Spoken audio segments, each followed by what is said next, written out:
연말을 코앞에 두고 코로나19 방역 대책이 한층 강화됐습니다. 해맞이 명소도 모두 폐쇄됩니다. 동일 집단 격리에 들어간 병동에서 집단 감염이 속출하자 결국 병동을 비우는 결정이 내려졌습니다. 제2기 진실화해위원회 출범으로 보도연맹 희생자들의 명예회복이 재개됐습니다. 여러분 안녕하십니까? 계속해서 충북 소식입니다. 충북에서도 연말연시 특별방역 강화 대책이 실시됩니다. 24일 0시부터 1월 3일 24시까지 도내 주요 관광명소와 겨울스포츠 시설이 폐쇄됩니다. 식당에서의 5인 이상 모임이 금지됐고 백화점과 대형마트에 대한 제한 수칙도 추가됐습니다. 조미애 기자입니다. 충북 도내 해넘이, 해맞이 명소로 인파가 몰리는 청주 문희문화재단지, 청주 상당산성, 충주 중앙탑, 보은 문장대 등 주요 관광명소와 국공립공원이 24일 0시부터 1월 3일 24시까지 전면 폐쇄됩니다. 청주 실내 빙상장과 도내 눈썰 매장 9곳 등 겨울 스포츠 시설도 이 기간 집합이 금지돼 사실상 문을 닫습니다. 리조트와 호텔 등 숙박시설은 객실 50% 이내로 예약이 제한돼 이 기간 이미 절반 이상 예약된 시설은 조정이 불가피하나 공정거래위원회의 위약금 감면 대상이 됩니다. 종교시설은 전국적인 사회적 거리두기 2.5단계 조치를 적용해 비대면 예배 준비를 위한 필수 인원 20명 이내만 허용합니다. 종교 예배, 미사, 법회, 시일식 등은 비대면을 원칙으로 하고 종교시설 주관이 모임, 식사도 금지합니다.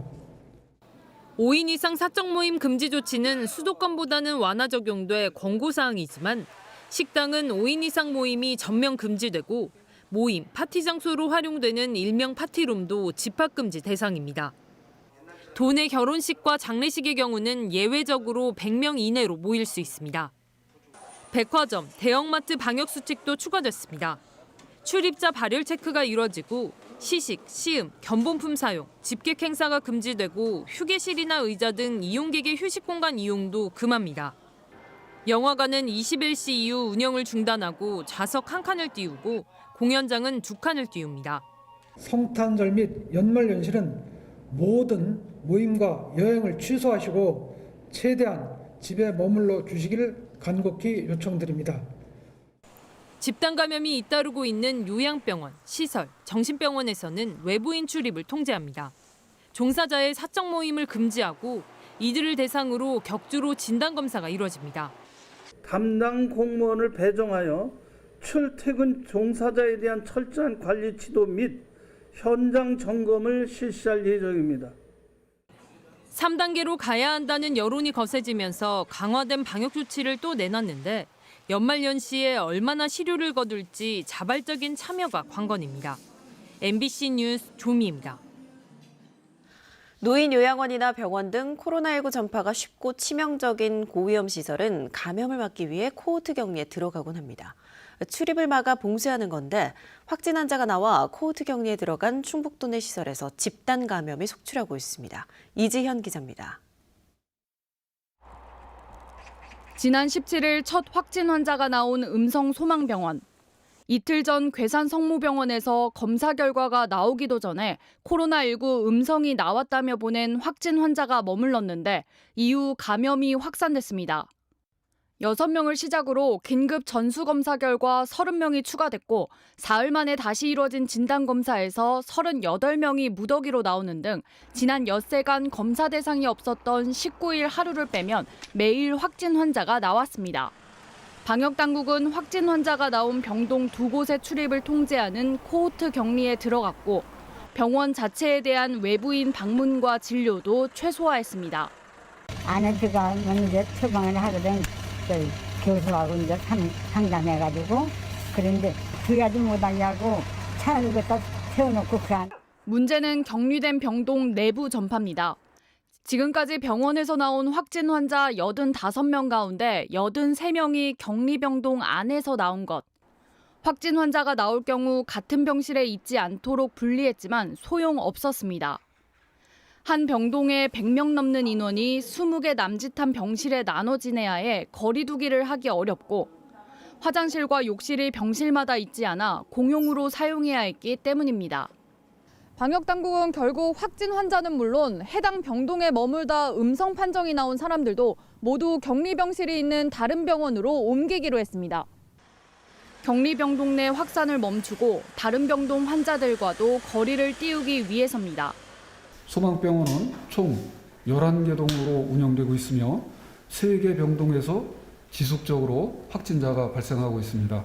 특정 병동에서는 계속해서 확진자가 발생할 것으로 예상하고 있습니다.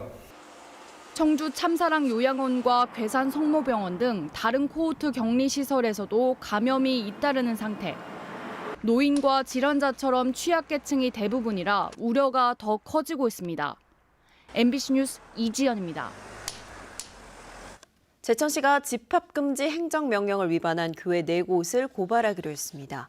제천시는 모든 모임을 금지한 행정명령을 어기고 지난 20일 대면 예배를 강행한 교회 4곳을 적발해 이같이 결정했다고 밝혔습니다.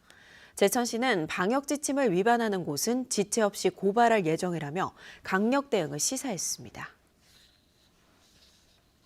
충청북도가 시작한 무증상자 선제 검사를 통해 숨은 감염자 4명이 발견됐습니다.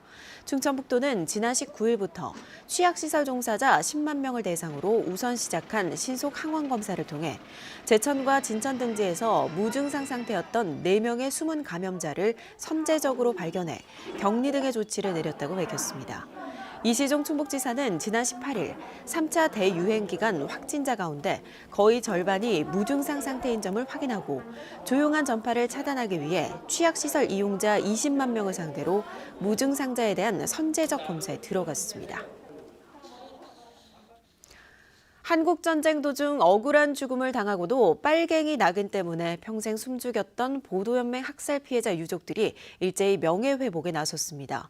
15년 만에 2차 과거사위원회가 출범하자 1차 때 정부를 못 믿고 외면했던 유족들이 명예회복의 마지막 기회라며 줄을 섰습니다. 심충만 기자입니다. 한국전쟁 당시 보도연맹 학살로 부친을 잃은 나이 80의 장풍차 씨. 연좌제 등 소위 빨갱이 낙인 때문에 70년 동안 억울함을 숨겨야 했던 그가 비로소 명예회복을 주장하며 유족인 자신의 이름 석자를 당당히 적습니다. 과거사법 개정으로 이달 2기 과거사위원회가 출범하자 진상규명을 자청하고 나선 것입니다. 출범 이후 열흘 동안 이렇게 모여든 신청서가 충북에만 100여 건. 15년 전 1기 출범 당시만 해도 정부를 의심하며 외면했던 유족들입니다. 15만 그래도 100였는데 지금은 어느 정도 1차가 있잖아요. 1차 그 무명을 벗었기 때문에 이제 와서는 한국전쟁 발발 초기인 1950년 7월 좌익 척결을 명분으로 당시 정부가 근거 없이 약살한 보도연맹원은 충북에만 최소 4,400명. 이 가운데 1기 조사 당시 20% 정도가 적극적으로 명예를 회복하자 유족단체의 10수년 노력으로 2기 출범이 실현된 것입니다. 당시 사건을 기억하고 주장할 생존 유족은 빠르게 줄어 사실상 이번이 마지막 기회일지 모릅니다. 글쎄요, 10년 후에 또 한다라고 하면은 80년이 지난 거라서 애초에 이거는 증언이나 자료 조사가 힘들 거라고 봐요. 그러니까는 현재까지 충북에서 확인된 보도연맹 학살 장소는 43곳. 충북 전역에 걸쳐 억울한 희생자의 후손은 최소 수만 명에 이를 걸로 추정됩니다. MBC 뉴스 심충만입니다. 음성 감곡의 종오리 농장에서 조류 인플루엔자 바이러스가 검출돼 방역당국이 긴급 살처분에 들어갔습니다. 충청북도는 지난 21일 경기도 여주 발병 농장과 7km 떨어진 음성 감곡의 종오리 농장에서 H5형 조류 인플루엔자 바이러스가 검출돼 고병원성 여부와 관계없이 사육 중이던 오리 6천 마리를 예방적 살처분한다고 밝혔습니다. 또 반경 10km의 이동 제한이 내려졌습니다. 한편 지난 17일 H5형 조류 인플루엔자가 검출된 충북 철새 도래지 3곳 가운데 청주 옥산 미호천변은 고병원성인 것으로 확인됐습니다. 대입 수학 능력 시험 성적표가 오늘 학교별로 배부됩니다. 도교육청에 따르면 도내 모든 고등학교가 오늘 오전 9시부터 수험생에게 수능 성적표를 배부할 예정입니다. 거리두기 조치로 학교 내 밀집도를 3분의 2 이내로 유지해야 하기 때문에 대부분 학교들은 운동장이나 강당 앞에서 성적표를 나눠줄 계획입니다.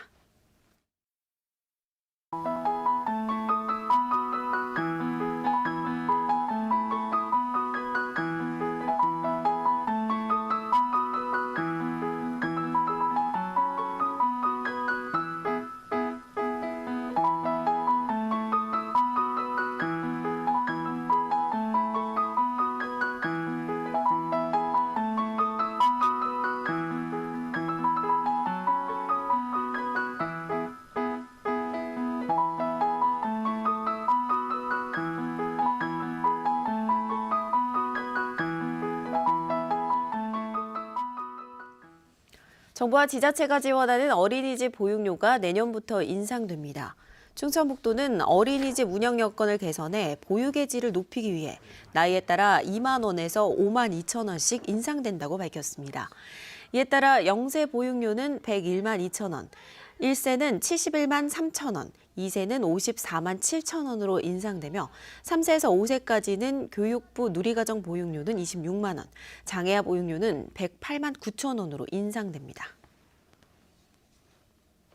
어린이 보호구역에 단속카메라 설치를 의무화한 지난 3월 민식이법 시행 이후 청주 초등학교 주변 어린이 보호구역 4곳 중 3곳에 단속카메라가 설치됐습니다.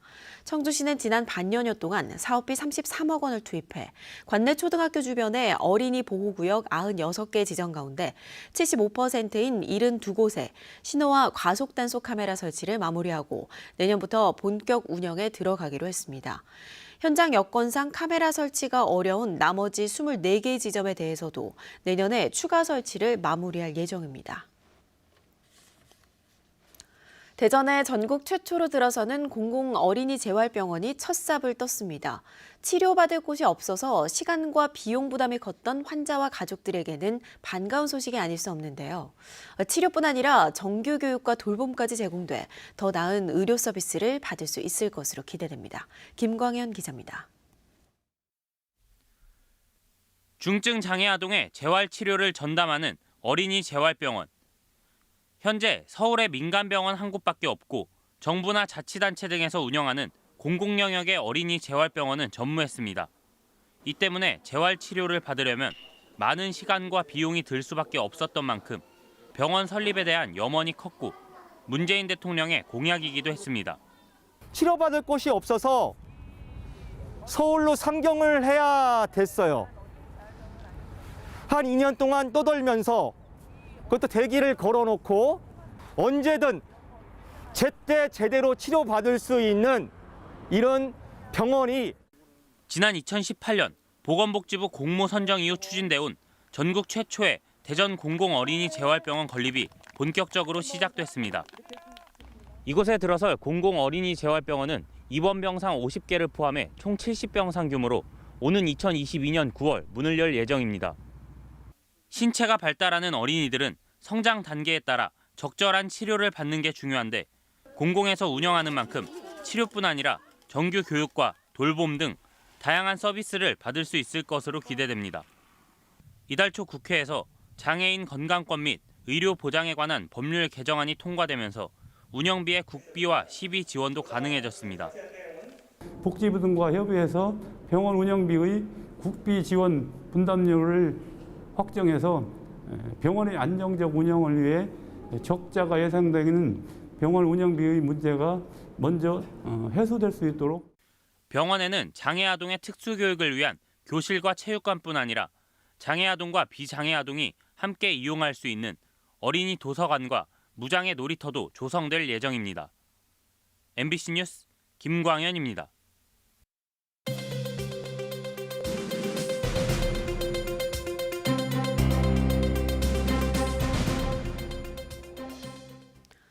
영동군에서 산지에 태양광 발전 시설을 설치하려는 업체들이 잇따라 패소했습니다. 영동군에 따르면 최근 태양광 발전 업체가 영동군수를 상대로 황감면 난곡리 임야개발 불허 처분을 취소해달라고 낸 소송에서 패소했다고 밝혔습니다. 청주지법 제1행정부 송경근 부장판사는 교통장애, 도로파손 등으로 주민 영농활동, 생활환경, 재산권 등을 침해할 우려가 높다며 영동군 손을 들어줬습니다. 앞서 영동군은 황강면 서송원리, 양강면 가동리의 산지 태양광 발전시설 개발행위 불허 처분 취소 소송에서도 승소했습니다. 옥천군 장학회가 충북도립대에 입학하는 지역 학생들에게 제공하는 장학금을 확대하기로 했습니다. 옥천군 장학회는 이사회를 열어 도립대 신입생 장학금 지원 인원을 당초 5명에서 50명까지 늘리기로 결정했습니다. 장학금 규모는 한 명에 100만 원으로 지역 청소년들의 거주를 유도해 인구 유출을 억제하기 위한 정책의 일환입니다. 충주시가 내년 1월 1일자로 행정조직을 개편합니다.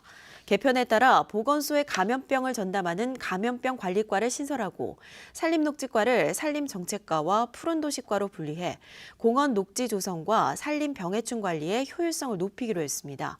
또 무술의 스포츠화를 담당할 전통무예진흥팀 등 7개 팀도 신설해 공무원 정원을 20명 늘렸습니다.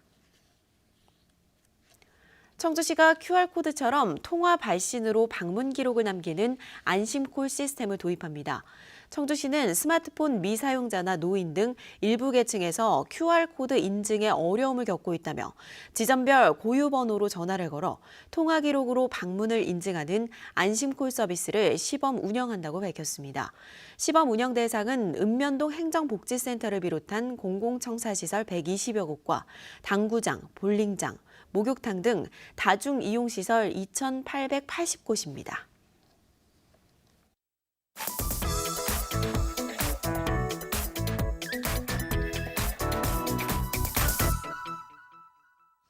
전남 고흥에서는 김채취가 본격적으로 시작됐습니다. 올해 고흥김은 해왕이 비교적 안정적이어서 작황도 좋은 편입니다.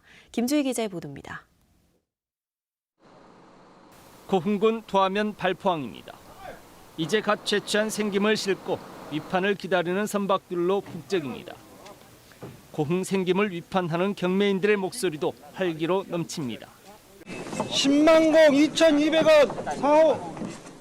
2021년산 고흥 생김 생산이 예년보다 2주가량 늦은 이달 중순부터 본격적으로 시작됐습니다. 올해 고흥 생김의 초기 작황은 좋은 편입니다. 바다 수온이 10도 수준에 질소 농도도 리터당 0.1mg 정도로 해황이 비교적 안정적으로 유지되면서 병의 발생이 없는 겁니다. 황백화 피해나 개편 같은 건 거의 없었고요. 수온이 좀 빨리 하강하면서 품질 생산 품질도 양호한 상태입니다. 초기 생김 위판 가격도 전년 수준으로 비교적 안정적입니다. 작년과 가격은 비슷하게 형성됩니다. 120kg 한만 기준으로 해서 9만 원에서 10만 원 정도 지금 형성되고 있습니다. 고흥 생김 채취는 내년 4월까지 이어집니다. 2021년산 고흥 생김 전체 예상 생산량은 전년 대비 다소 늘어난 10만 톤을 넘을 것으로 전망되고 있습니다. 전국 김 생산량의 15에서 20%를 차지하고 있는 고흥 김. 코로나19의 어려운 여건 속에서도 2021년산 고흥 김은 평년작 이상 수준을 유지할 것으로 보여 고흥 김 양식업계도 모처럼 활기가 넘치고 있습니다. MBC 뉴스 김주희입니다. 내년부터는 부양가족이 있어도 생계급여를 받을 수 있게 됐습니다. 충청북도는 노인과 한부모 가족에 대한 부양의무자 기준이 폐지돼 내년부터는 사실상 가족의 도움을 받지 못하면 생계급여가 지급된다고 밝혔습니다. 다만 부양의무자가 고소득이거나 재산이 많을 경우 부양의무가 살아있어 생계급여 대상에서 제외됩니다. 뉴스를 마칩니다. 시청해주신 여러분 고맙습니다.